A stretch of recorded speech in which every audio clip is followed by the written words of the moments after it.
Hello everyone, we are back and we are continuing Girl Boss's journey as a new baby vampire. Right, so last we left off, we made friends with Tamika, well, sort of made friends with her, and the next person we were going to go see was, I think, this guy we wanted to see. He was working with Kadir doing detective work, trying to solve some murders, and I want to go see him because maybe he can find that horrible POS that turned Girl Boss into a vampire in the first place. So, because we need to kill that guy. All right. As you make your way down Clinton Street, the incessant hum of traffic gives way to the ominous silence of the waterfront. You stop to take in the familiar bouquet of the Hudson, make all the more potent by your recently sharpened senses. Across the basin, the Red Hook grain terminal rears its rusty frame, once a bustling industrial area, now a sleeping giant splayed out on the river bank. Forgotten, abandoned. Conven- Not forgotten to the developers and gentrifiers that will destroy it. Conveniently so, especially for one of the hidden. Keeping to the shadows, you sneak closer to the dilapidated complex, making your way past the hole-ridden silos and wobbly chain-link fences. By the time you reach the entrance to the main building, you can almost feel the rust particles making themselves cozy at the back of your throat. Not getting your hopes up, you give the door a slight nudge. To your surprise, it gives almost instantly. Looks like someone's been using it recently. Once inside, you find yourself in a large empty hall. Looking around, you can almost picture it back in its heyday, stacked to the rafters with heavy machinery. You notice a set of stairs leading up to a mezzanine, most likely an office space, and then you see it, a faint light coming from one of the upper rooms. Looks like you're in luck. Quietly, with bated breath, but she doesn't breathe. You climb the steps and approach the dimly lit room. The door creaks open, revealing what looks like an old-timey detective's office, complete with crooked windows, window blinds, an overflowing ashtray, and paper scattered across a wooden desk. Suddenly, it hits you, that nagging feeling. This is all too convenient, too inviting. Before you can react, the trap is already sprung. A plume of cigar smoke wafts over your shoulder. The barrel of a gun rubs against your spine. A raspy voice whispers in your ear. Let me guess, took a wrong turn at the third silo. I think this is the dude we're looking for based on the picture. Um, hmm. Well, I'm trying to make friends with this guy, so I'm just going to attempt to talk him down. You decide to play along. Raising your arms slowly, you weigh your next words carefully. You're pretty sure a bullet to the back wouldn't kill you, but it doesn't sound too pleasant either. So this isn't Bloodsuckers Anonymous. Let's not do anything rash. How about we talk like civilized kindred?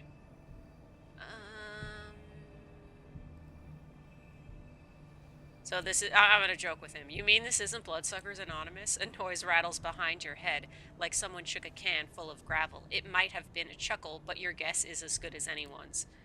Wise guy, huh? Lucky for you, I have a soft spot for wise guys, so I'll give you a chance to explain yourself.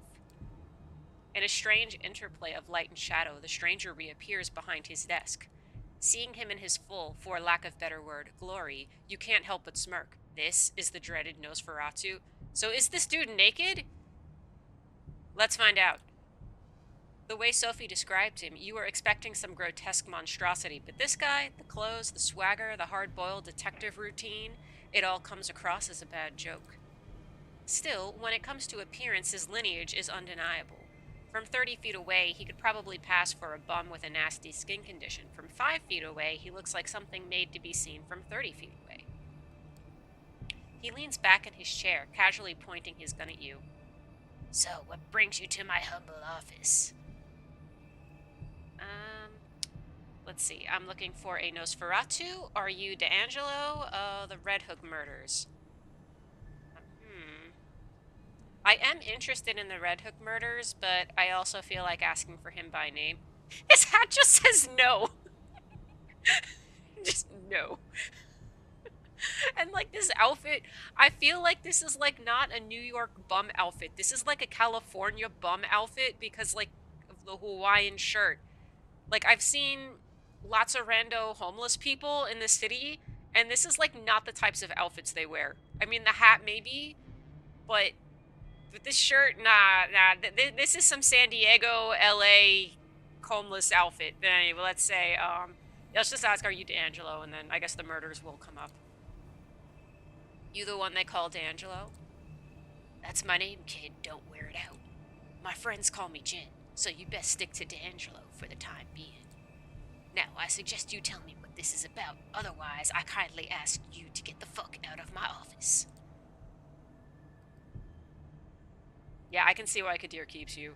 Charming. I can see why Kadir keeps you around. His expression sours. Not a name you want to casually toss around, kid. But hey, I get it. You're not some random schmuck who wandered in here off the street, so let's get down to the nitty-gritty. Who I work for is less important. What I'm working on, however. I know, I'm here to help. Isn't going so well, so let me help. Okay, I don't want to presume that he can't do his job, but I'm gonna say, yeah, like, offer help. Isn't going so well. I think you could use some help. He gives you a look that's dirty, even by Nosferatu standards. Well, ain't you clever? D'Angelo lowers his shades. For a few seconds, he sits motionless with his eyes fixed on yours. Suddenly, he raises his gun, almost making you flinch. Almost. Then he twirls it into his shoulder holster in a flashy display that definitely looks like it was practiced. A lot. In front of a mirror. So these vampires do have reflections. You see the Nosferatu's lips move, but the quiet mumbling clearly isn't meant for your ears. Listening in, you're able to catch snippets of his monologue. Sure, they seem to care what was the endgame. What was their angle? Everybody's got one. Even if they pretend like they don't. Especially then. What the hell? Maybe this town finally got to me. He pauses, sticks a fresh cigar between his crooked teeth. Maybe a good leap of faith is just what the doctor ordered. Are you narrating? Offer him a light. Okay, this is a deal. Not a deal. But this is a technique for, like, if you encounter crazy people, how to deal with them. I'm gonna offer him a light, because when you encounter crazy people, generally a good idea to just go along with what they're doing, but, be smart about it. But you don't want to upset them. If they're saying that they're Beyonce, who are you to fight with that? This he's going on his thing. I'm not going to ask if he's narrating. I'm just going to offer him a light because clearly he wants to have a cigar. Just gotta let him go do his thing. So, as he reaches into his pocket, you flash a lit lighter before his eyes. Or maybe you could use a healthy dose of unhealthy. Well, it's not unhealthy because they're vampires. So, like, you're already dead. You're not going to get lung cancer. For a split second, he gives you a puzzled look. Then he leans over to your lighter, puffing on the cig as it catches fire. A wry smile comes back to his lips. See, this was the correct choice. I like you, kid. You might look like a used car salesman, but there's just something about you. Tell you what. I was just about to head back to the crime scene, take a look around, refresh my notes. You can tag along if you want to. I could use an assistant, someone to take notes and make wild assumptions for me to shoot down. Who knows, if you're any good, I might consider making this a long-term arrangement. Sounds good. You won't regret it. Yeah, what are we waiting for? I wanna see what's going on. What are we waiting for? Just one more thing. You still got me at a disadvantage here. Seems like you've done some digging on me, but with you, I've barely scratched the surface. You catch my drift? So answer me this. Who was it that sent you into my neck of the woods, or in layman's term, who do you work for? Sophie Langley. I mean, they didn't tell me that's something to keep a secret. At least, I don't think. Did I forget? Well, I mean, it's too late. I made my choice. For the first time since you got here, the Nosferatu adopts a look of genuine surprise. His eyes wander for a moment, finally giving way to a crooked smile. So you're the one, huh? The fledgling the Toreador dame spared. Yeah, that would make sense. Don't think she'd appreciate you throwing her name around. Thanks for being up front, kid. Okay, so I guess I shouldn't mention her name. Alright then. One blink is enough for you to miss D'Angelo vanishing from his chair. Just when you're about to look around, he reappears right next to you. Up close, his smile is even more unnerving. Alright, moonlight's burning. Let's get cracking. With a certain fascination, you watch D'Angelo stumble his way across West Brooklyn. oddly animated, incessantly scratching his face and neck, stopping every once in a while for a bout of mumbling narration. He is most certainly a sight to behold. Still, he seems to be getting around okay, and you take particular note of the fact that he seems to be choosing the darker, less frequented streets. There is definitely a method to his madness. Eventually, okay, leprous guy, I guess because he looks like he has leprosy, takes a sudden turn off of Van Brunt Street and into a particularly dingy alleyway. The torn pieces of yellow police tape are a dead giveaway. This has to be the place. Well, here we are. Time for you to earn your stripes. This is where they found him, drained dry, not a drop of blood in him. And before you ask, no, I didn't get to see the body, so I don't know if there were any bite marks. So, what can you tell me? You take a moment to examine the crime scene. Judging by the chalk outline on the pavement, the man was killed recently. They don't do chalk outlines anymore! Okay, that's like not a thing cops do anymore. Photos are better than chalk outlines, but okay, I guess. Curiously, there doesn't appear to be a trace of blood or viscera, and you know the city's cleanup crew isn't that fast or that thorough. True. Looking up, you notice a spray-painted sign on the wall. It reads, "The Blood Speaks," in big crooked letters. You look to D'Angelo. The Nosferatu gives you an expecting look. Okay, the graffiti looks like a clue. How come there's no blood? You're the detective, you tell me. Okay, that's a stupid choice because he brought us here for input. I'm gonna mention the graffiti because, I mean, that seems like something. Although, how come there's no blood? No, obviously, because they drank all the blood. Okay, graffiti looks like a clue. You point at the spray-painted sign. That looks like a clue. Sure, kid, might as well start with the elephant in the room. What do you think it means? You give the sign a good hard look. It's no Rembrandt. The writing is jagged, clearly done in a hurry. It seems desperate, or it's meant to throw us off. So if it was done in a hurry, I'm gonna say it seems desperate, because if it was meant to throw us off, I feel like they could have taken more time doing it. I think. It seems desperate. My thoughts exactly. It's as if someone wanted to get a message across, but was too scared to stick around and write the whole damn book. So we got the abridged version. And then there's the blood, or lack thereof, and given that the murder was committed right here and the victim didn't make a sound, we can therefore conclude that... the killer is kindred? Or they use... I mean, obviously they're kindred. The killer was kindred. Bingo. Only a kindred could drain a human this quickly, this quietly. Tell me, if you were to guess, which clan would you say our killer belongs to?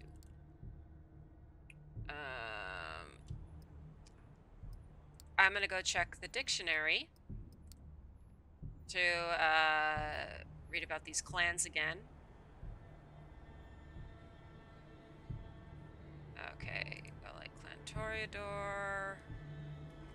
Okay, so these are the artist guys. Okay, they're like into art and stuff, so I don't think they left this crappy graffiti. Venture. Power and wealth. Okay, power and wealth. I don't think they're going to be doing stuff in the street like this and leaving crappy graffiti. Bruja. Count. Okay, these guys could potentially fit. Yeah, these are like... these are the type of dudes who would leave graffiti on stuff like that. Yeah, Molotov wielding. Okay, Bruja fits. Tremere. Let's read about this. Oh, these guys use magics and stuff. Okay, they use spells. Okay, so I would say they could be possible. Not necessarily them. If Bruges is an option, I'm gonna go with that. Let's see who is here again. Oh, Thin Bloods, Malkevans. Wait, who are those other guys? Okay. Is Malkevans here? Oh, Malkeven. Psychologist, schizophrenia, depression. Okay, yeah, okay, yep. Schizophrenia, depression, OCD, all that stuff. Yeah, these people leave weird cryptic messages. Okay, so we had this, and then Thin Blood was another one. Man, is Thin Blood up here? Is Thin Blood up here?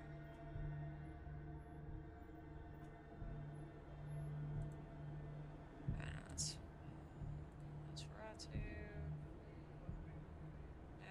second in position. No, let's just go with the Malkavians. It's, yeah. Maybe it's a Malkavian serial killer. They're pretty nuts, right? Nah, kid, the Moonies can be a bit playful, but there's a method to their madness. It leaves a certain aftertaste. This right here, it just reeks of desperation. I might be jumping to conclusions, but my money's on the Thin Bloods. Okay, well now you define that for me. Okay, let's see what these guys are. Vampires with blood so diluted they retain many human traits. The Thin Bloods are invariably clanless, survivors of the last decades of pogroms, prejudice, and ostracization. Their numbers now swell. Their messy street alchemy and ability to pass as human makes them uniquely suited to thrive outside of kindred society and make their own fate in the postmodern nights. The Thin Blood can be of any mortal origin and are not affected by their parents' clan's curse, nor by mortal origins. Does that mean animals are in there too? Or whatever, parent clan, nor their preferences in the same degree as their sire. In 2009, the Inner Circle of the Camarilla issued an edict that all Thin Bloods must be branded or tattooed with the mark of the crescent moon, inked by a Tremere tattoo artist or scorched with a beam of sunlight. The brand is irreversible. Many kindreds still view the Thin Bloods as a threat to the Masquerade, and will destroy them if given the chance. Those who don't despise Thin Bloods tend to call them the Young Ones, Chameleons, or Duskborns. Okay. He pauses, spits out the mangled remains of a cigar. Shit, looks like we're gonna have to pay Larson a visit. The Thin Blood, Primogen, why him? You don't sound happy. Yeah, I'm gonna say, you don't sound too happy about it. It's complicated. Larson's got a neat setup for a Thin Blood anyway. Lives with his family, a mortal family, mind you. Even though he's a Primogen, he's managed to shield them from kindred politics, and that takes some doing. Not sure if he knows who the killer is, but he could probably make an educated guess. In any case, we'd be doing him a favor. If it turns out one of his is violating the Masquerade, it would put him in a hell of an awkward position. And I mean shitting upside down awkward. It's the kind of weakness the other Primogen would love to exploit. His position in the council is bad as it is. He pauses for a moment and mumbles to himself, but it's too quiet for you to make out. Finally, he lights up a fresh cigar, takes a puff, and lets the smoke escape through his crooked smile. Oh, that was the weird dude that was staring at us at the last, High Council meeting or whatever the heck. The one who didn't want me killed. Okay. Alright, kid, let's get this over with. Compared to the industrial ugliness of Red Hook, Sterling Place is quite a change of scenery. The heavily gentrified and pleasantly dull residential area. These are not what gentrified buildings look like.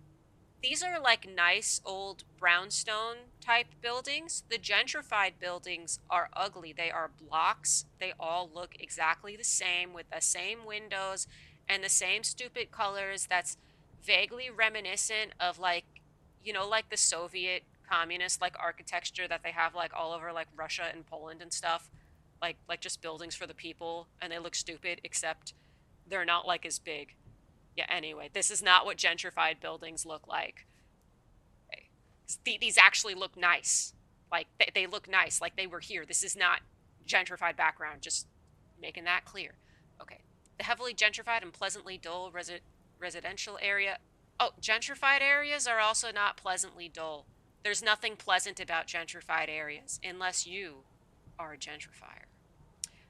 Emanates the sort of peaceful apathy that rich hipsters scoff at blue-collar workers, that scoff at and blue-collar workers dream of. Blue-collar workers don't dream of gentrified areas. They just want their neighborhoods to be nice neighborhoods and not be full of transplants. All of a sudden, the Nosferatu stops. It almost seems like he was taking a deep breath, steeling himself for things to come. This is the place. With that, he points at a surprisingly nice-looking two-story house. The place is almost completely dark. Almost. You notice a dim light shining through the curtains of an upper-story window. It's probably safe to assume that the head of the family is working late, especially if the head of the family happens to be a vampire.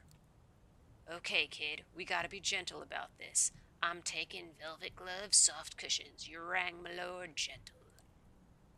We need to get Larson out here without making a fuss or letting his family see us. If we blow this, he'll shut down like a speakeasy on rape night. Trust me, I know. Sounds like you two have some history. I don't want to pry too much. Let's get to it. Okay, what's the plan? Tell you what, how about you take the lead on this one? I'm curious to see how you handle it. You take a step back and look around the area. The lit up window seems like a safe bet. Now it's just a matter of getting Larson's attention, his and no one else's. As you're trying to come up with a viable strategy, you are suddenly startled by a loud noise. It takes you a second to identify the sound as a dog's barking. It doesn't take you long to figure out where it came from as a bearded man leading a Rottweiler on a leash comes into view. Um, hmm. Okay, I'm not going to take this feeding opportunity because of the dog. I don't know how the dog's going to react. I'm going to ring the doorbell. That might be a stupid thing to do, but that's what I would do. And like, I honestly feel like, okay, if someone in his family answers the door, like, what does it matter? Like, you just run away and try something else. Okay, seeing no point in beating around the bush, you walk right up to the door and ring the bell. D'Angelo wobbles up behind you in a comical attempt to remain stealthy. What the hell, kid? I mean, there's taking a direct approach and then there's being a complete fucking idiot. Before you're able to explain yourself, you hear footsteps from inside the house. It sounds like someone is coming down the steps towards the front door. D'Angelo bites his lips and lets out a noise that sounds like a cricket dying of throat cancer. You're guessing it was supposed to be an annoyed grunt. The door swings open and a very unassuming and slightly unshaven man in a turtleneck stands before you. You begin to wonder how a guy like that made it on the council this long. Even for a thin blood, he looks extremely unimpressive. The man gives you a puzzled look, then looks at D'Angelo. His face twists into a disgusted frown like he just smelled a particularly nasty fart. Do vampires still have a sense of smell? Well, I guess they do because, like, they smell out blood and stuff. What the fuck, D'Angelo? I know, I can't explain. Explain my ass. This is my home. Do you understand? Home where my children sleep? As if one cue, a child's voice can be heard coming from upstairs. Dad? It's okay, Bobby. Dad's helping someone. You get back to bed now. I'll be right over to tuck you in. Once more, the house grows silent. Larson lets out a sigh and turns back towards you. He is not a happy camper. Get the hell out of my house. You glance over to D'Angelo. He looks somewhat embarrassed, scratching the back of his neck, clearly trying to find the right angle to play this. Well, he's spoken to me before, so I'm going to ask him to give us 5 minutes. Look, we didn't mean to intrude. All we need is 5 minutes of your time, then we're gone. Larson gives you a tired, frustrated look. He takes a deep breath. Not here. With that, he locks the front door and leads you several steps away from the porch. What do you want? It's about the Red Hook murders. We think one of yours is responsible. Bullshit. Duskborn's got enough troubles just staying alive out here. What could possibly make them openly violate the Masquerade? Desperation. The killer's been leaving messages. Whoever they are, I think they know something. Something they can't share with just anyone. I know it seems far-fetched, but it's the only way this puzzle fits together. Nah, I don't buy it. You're reaching, trying to find a scapegoat. Getting your boss's good graces. Word gets around, D'Angelo. You think I don't know who you're working for? Then help us clear your name? Yeah, then help us clear your people's names. What have you got to lose?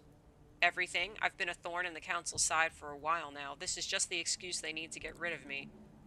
What if it turns out one of yours did it and you sat on your hands to protect him? You think the council won't jump on that? He looks off into the darkness, pondering his option. He lets out a heavy sigh. Look, I'll ask around, consult my sources. If it turns out one of my own is responsible, they will face justice. In the meantime, keep your deductions to yourself. I have enough trouble as it is. Deal. Good. Now if you'll excuse me, I have to get back to my family. You know what I'm wondering? Why don't they have this guy's, like, phone number since he's, like, living a normal life? Why do we have to do this weird thing where we just, like, knock on his door and stuff when, if he had a phone, like, couldn't we phone him? How do they arrange these vampire high council meetings? They send carrier pigeons? Or are they, like, calling them on the phone or sending them texts? That would make more sense. And with that, Larson retreats into the elusive safety of his home. You decide it's best to move along. You walk a couple blocks in utter silence. Even D'Angelo's mumbling seems to have taken a back seat. Oddly enough, you find his newfound reticence somewhat unnerving. Finally, the Nosferatu stops and turns towards you. Hell of a night. I don't know about you, kid, but I sure could use a drink, something warm in a tall, sweaty glass. But first, let me tally your score. Let's see now. You did make a good first impression. I like someone who can talk themselves out of a tight spot. Talking's cheap, bullets, not so much. You held your own at the crime scene. Nothing I hadn't figured out on my own, but hey, we can't all be professionals. Finally, when the situation called for subtlety, you managed to avoid an unwanted attention. Discretion is what separates a private dick from just any old dick. All in all, you did fine. Not fine, fine, but not bad for your first case. Don't let it get to your head. I'll be in touch. Let you know if I hear from Larson. Be ready to meet me at the office. He starts to walk away, but suddenly stops and turns back towards you. And bring a notepad. Every good assistant should have one.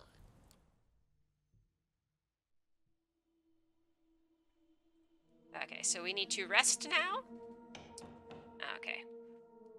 Not long after you wake up tonight, Gregory knocks on the door of your apartment. Hey, I came to pick you up. Miss Langley wants to see you. They said this dude was middle aged. He looks younger than that. Maybe not that old. Okay. Do you know what she needs me for? What if I don't want to see her? Well, my freedom was good while it lasted. I don't know. I'm not going to assume the worst of her. Any idea what she needs me for? I'm not in the position to ask. He smiles politely. The car's waiting, shall we? You wrestle with the same thoughts as a few nights ago. Maybe you should just leave, disappear, let Sophie find somebody else to employ. But then you remember the anarch thug being cut down by Kadir and how close you were to the same fate not even a week ago, and that might still happen if you step out of line. You follow suit. As with your previous visit here, Sophie seems not entirely present when you enter. Her eyes are locked onto one of the paintings in the room. You're pretty sure it was here earlier, but she's behaving as if she's seeing it for the first time in her life, entirely entranced. Gregory clears his throat. Sophie turns to both of you, a bit of irritation in her countenance that soon gives way to a pleasant, warm smile. You're here. Excellent. Thank you, Gregory. Her driver leaves and she turns her attention to you. I hope you had a good few nights and made some new acquaintances, but I have to say, I'm happy to see you, girl boss. Thank you for coming. The change in mood of the room is so sudden and startling, it makes you consider the true power of vampiric charisma. Rationally, you know you're being manipulated, but you don't even care. Her eyes, her motions, her entire body language all feel 100% genuine and expressing legitimate interest in you and your well being. I have a request for you this night. I need you to find somebody for me and make a delivery. She points to the statue at the side of the room. You notice a plain looking flash drive lying on the edge of the inanimate archer's bow. No, laying on the edge where the inanimate archer's bow touches the pedestal. The man you'll be looking for calls himself Kaiser. He has eyes and ears all over New York. It's rare for something to happen here without his knowledge. I'll need you to take this flash drive and bring it to him. In exchange, he will give you an address, which I need to know as soon as possible. You're about to ask what's on the hard drive, but Sophie proves to be one step ahead of you.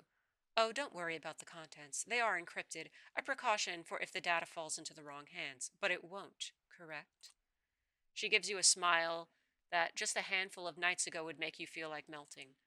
Oh, and girl boss. Kaiser is a Nosferatu, that twisted, deformed lineage of kindred. He is old, and his age has made him even more paranoid than others of his clan tend to be.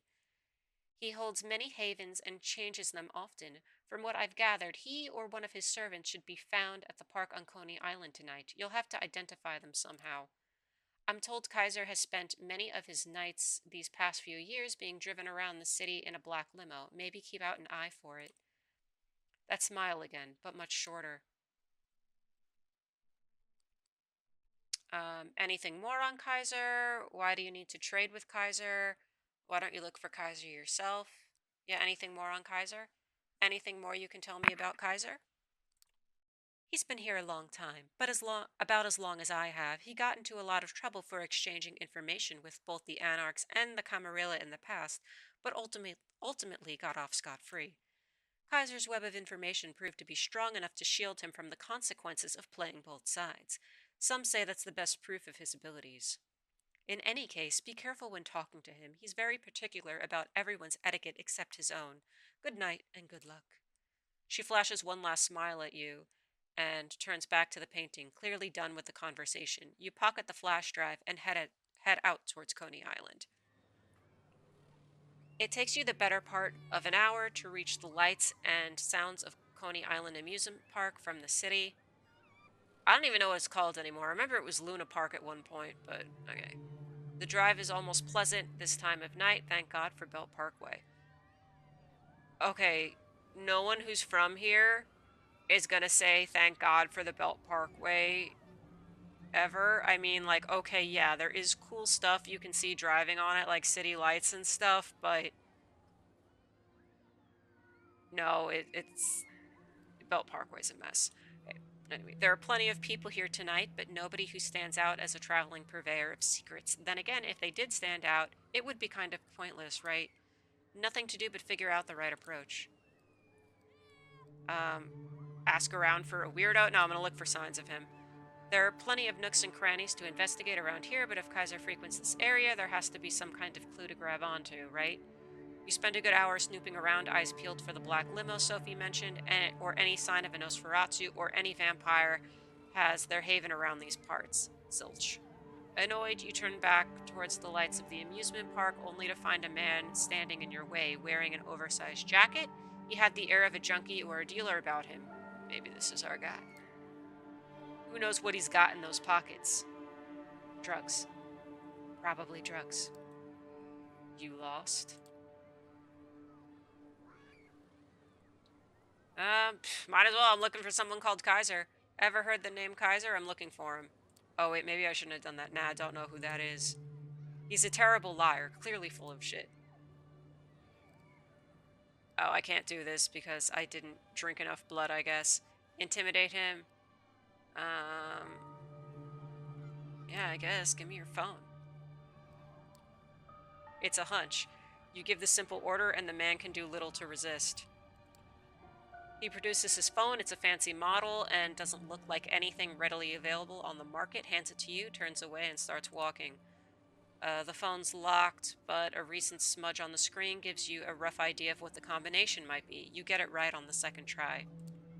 There's just one number in the phone book, unlabeled. You dial it and hear someone pick up. The voice is like a rusty pitchfork scraping against gravel. Jackie, you're messing up my snuff session here. It better be for something big. I have something from Sophie. Hi, I have something for you from Sophie Langley. Care to come pick it up? Silence, not even a sound. The call ends. You try calling again, but the number is blocked. Nothing to do but wait and see if he shows up. Not 15 minutes pass before a black limo stops near where you're waiting. One door opens, an invitation. The inside of the limo used to be a luxury lounge, the kind with a stripper pole and a bar. Wait, you can't really. I was in a limo once. Oh, maybe it's like one of those Hummer limos that are big, because I'm thinking like a regular limo. You can't really stand up in it, so like, how would a stripper pole work? Yeah, okay, bar full of alcohol, but it currently has none of that. Instead, there are monitors and consoles.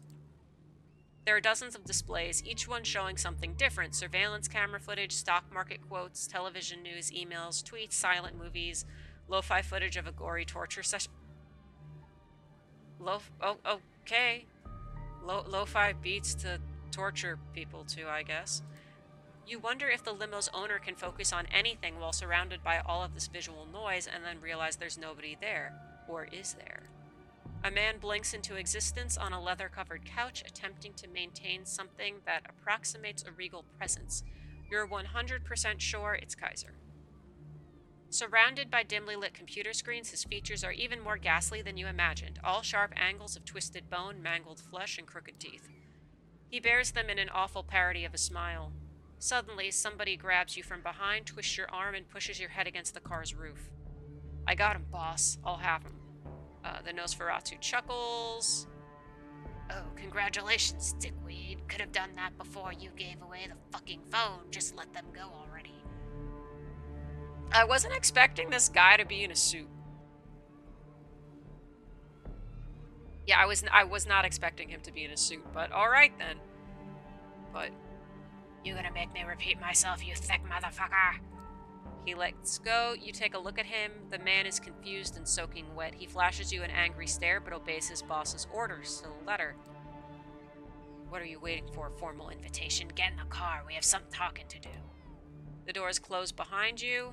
So, Langley, huh? I'm guessing you got something for me then. You reluctantly pull the flash drive from your pocket and slowly pass it to Kaiser. He plugs it into a USB port on the arm of his chair and displays the data on one of the screens that happen to be turned away from you. It takes him about a minute to access the data. Who do you think people think I am? I saw this footage a week ago.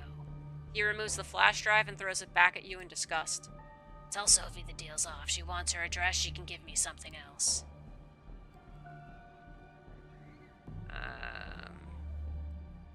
Okay, ask him to give you a break, but I don't think I can hit this, because I have not fed enough. Ask him how you can make it up to him, which I also can't ask, because I don't think I drank enough blood, or I don't have beast mode activated. Presence, ask him to take the deal. Demand he keep his end of the bargain.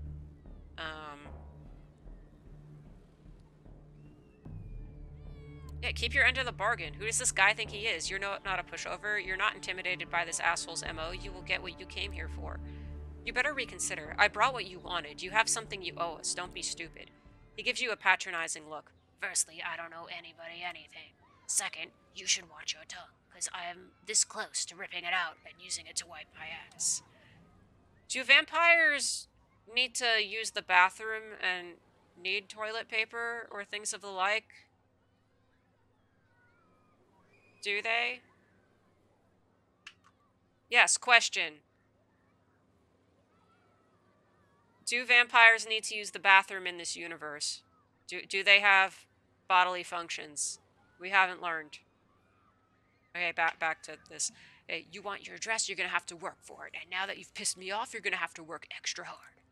I'll send somebody to contact you. I know where you sleep. Nice place. Heard good things about the security there. I wonder if it's true.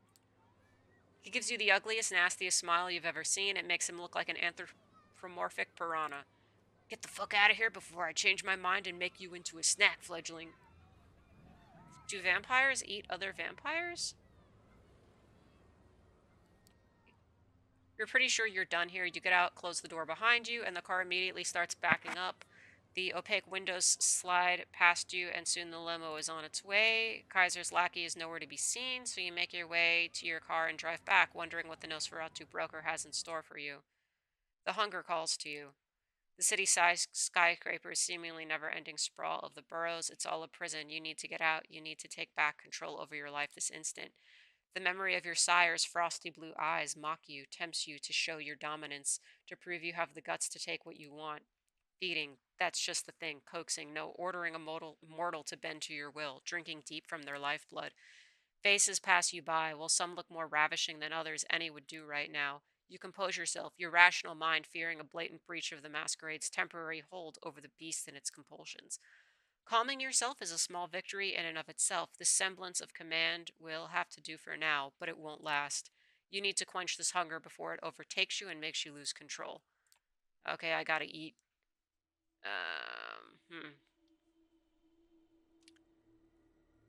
Let's see. The people.